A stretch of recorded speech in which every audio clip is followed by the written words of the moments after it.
from what I understand, CHRA is in the process of starting to roll out with some new initiatives. Could you talk about a couple of these initiatives? Well, there's a couple, and I think they're emblematic of the quality of the workforce that I cited earlier. Last April, we put out what has popularly been known as the Time to Hire memo.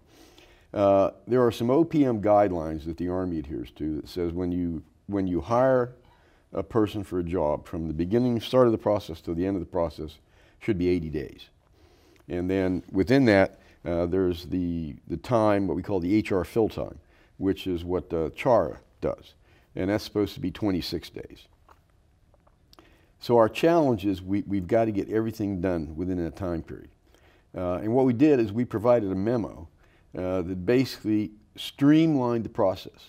I mean, I had a Tiger team and essentially segmented the whole hiring process and asked the question of what are the things we can change procedurally that can speed things up.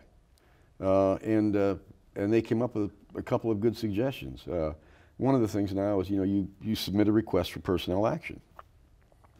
And before, we used to sit and wait for the hiring manager.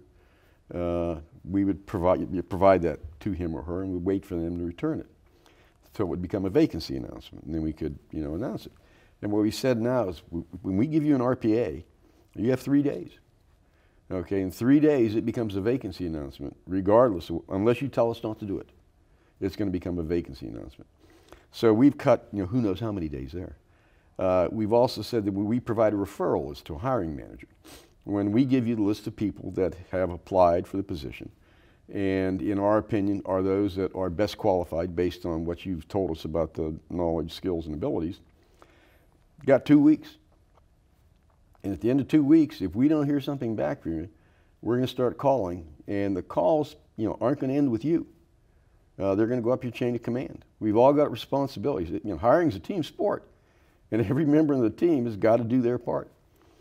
And then we've also required the use of a tool called AutoNOA, which, shorthand, it's a labor saver. It reduces the time required to do certain standard functions.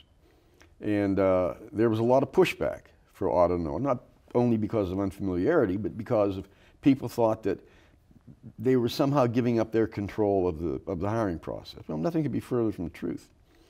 Well, last October, we had about 65% of the Army using AutoNOA. Now here in August, we've got over 90% using AutoNOA. And what we discovered is it cut the command's hiring time, or the time during which they had to do their particular functions, by 20%. I mean, that was not expected. We thought it would make things quicker. We didn't think that quicker. And then if you look at the HR side, our time went down by 43%. It's phenomenal. And again, it's a procedural fix that, I look at my experts, my subject matter experts and the managers, and they gave us what we needed. That's one of the things that we rolled out. And we're watching that. We're looking about where we might have to tweak it in the future.